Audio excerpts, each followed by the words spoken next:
வணக்கம் மக்களே. இந்த வீடியோவில் விழுப்புரம் மாவட்டத்தில் அமைந்திருக்கக்கூடிய மயிலம் சுப்பிரமணிய சுவாமி திருக்கோவிலை பற்றி தான் பார்க்க போகிறோம். வாங்க பார்க்கலாம். முருகப்பெருமான் அருள் பாலிக்கும் மலைத்தலங்கள் எப்போதும் சிறப்பு வாய்ந்தவை. ஒரு முறை சென்று தரிசனம் செய்தாலே வாழ்வில் ஏற்றமும் மாற்றமும் நிச்சயம் கிடைக்கும். அப்படி ஒரு தலம்தான் மயிலம். விழுப்புரம் மாவட்டம் திண்டிவனத்திலிருந்து சுமார் 5 கிலோமீட்டர் தொலைவில் அமைந்துள்ளது இந்த அழகிய மலைக்கோவில். சூரபத்மன் முருகனுக்கு எதிராக பல தந்திரங்களை பயன்படுத்தியும் போரில் தோற்றான். தோல்வியுற்ற சூரபத்மன் தன் தவற்றினை உணர்ந்து முருகப்பெருமானை மனமுருக வேண்டிக் கொண்டான். எப்போதும் முருகனின் திருவடிகளிலேயே இருந்து அவரை சுமக்கும் வரம் வேண்டும் என்று வேண்டினான். மயிலாக சூரனை மாற்றினார் என்பதை அனைவரும் அறிவோம். ஆனால் அந்த பதவி அவனுக்கு உடனே கிடைத்துவிடவில்லை. ஆதியில் முருகப்பெருமானுக்கு ஒரு மயில் வாகனம் உண்டு. அது இந்திரமயில். அதை விடுத்து சூரனை வாகனமாக ஏற்க வேண்டும் என்றால் அவன் பக்குவப்பட வேண்டும். அந்த பக்குவத்தை தவமே அளிக்கும் என்பதால் முருகக் கடவுள், நீ மயில் வடிவத்தை எடுக்க உறுதியுடன் தவத்தை மேற்கொள்வாயாக என கூறி மறைந்தாராம். அதன்படி இங்கு சூரபத்மனும் தவம் புரிந்து மயிலாக முருகனின் வாகனமாகும் வரம் பெறுகிறான். அவ்வாறு அவன் தவம் புரிந்த இடம் மயூராச்சலம். சூரனின் தவத்துக்கு மகிழ்ச்சி காட்சி கொடுத்த முருகனிடம், இறைவா, நான் மயில் வடிவமாக இருந்து தவம் புரிந்த இந்த மலையில் தாங்களும் எந்நாளும் வீற்றிருந்து அன்பர்களுக்கு அருள் புரிய வேண்டும் எனும் கோரிக்கைகளை வைத்தான் சூரபத்மன். அதற்கு முருகப்பெருமானோ, எதிர்காலத்தில் பாலசித்தர் என்பவர் இங்கு வந்து தவம் புரிவார். அப்போது உன் ஆசை நிறைவேறும் என கூறி மறைந்தார். சூரபத்மனும் இங்கு மயில் வடிவ மலையாக மாறி காத்திருந்ததாக கூறுகிறது தல வரலாறு. மயூராச்சலம் என அழைக்கப்பட்ட இந்த இடம் நாளடைவில் மயிலம் என மாறியுள்ளது.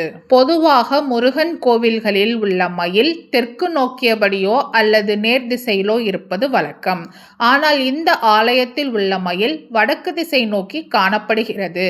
இது சூரபத்மன் வழிபட்ட திசையை குறிப்பதாக கூறப்படுகிறது. யாருக்கும் வணங்காத கந்தனின் வேல் இங்கு தவம் புரிந்த பாலசித்தரின் தவத்தை கண்டு வணங்கியதாகவும் நம்பப்படுகிறது. இதன் நினைவாக இன்றளவும் இங்கு நடைபெறும் கந்தசஷ்டி விழாவில் சூரசம்ஹாரத்திற்கு முருகன் புறப்படும் போது பாலசித்தரிடமிருந்தே முருகப்பெருமான் வேல் வாங்கி செல்கிறார். இந்த கோவிலில் பாலசித்தர் சன்னதியும் உள்ளது.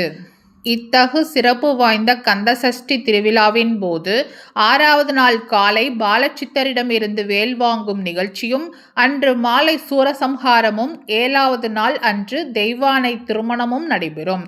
இதை காண ஏராளமான பக்தர்கள் வருகை தருகிறார்கள்.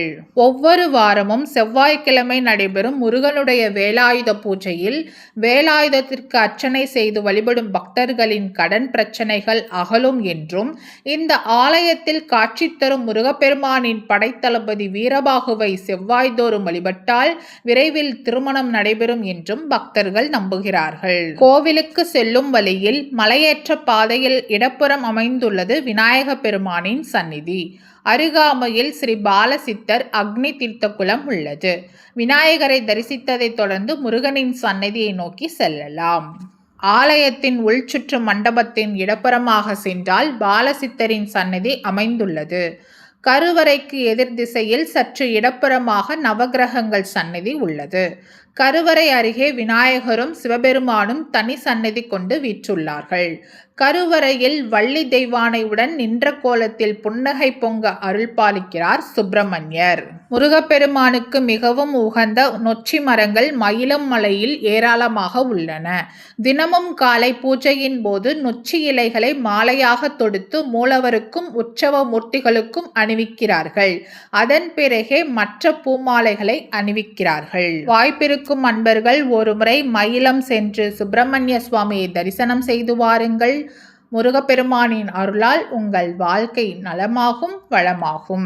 இந்த வீடியோ உங்களுக்கு பிடிச்சிருந்தா லைக் பண்ணுங்க, ஷேர் பண்ணுங்க, சப்ஸ்கிரைப் பண்ணுங்க. மறக்காம அடுத்து எந்த கோவிலை பத்தி பார்க்கலான்றத கமெண்ட்ல சொல்லுங்க. நன்றி மக்களே.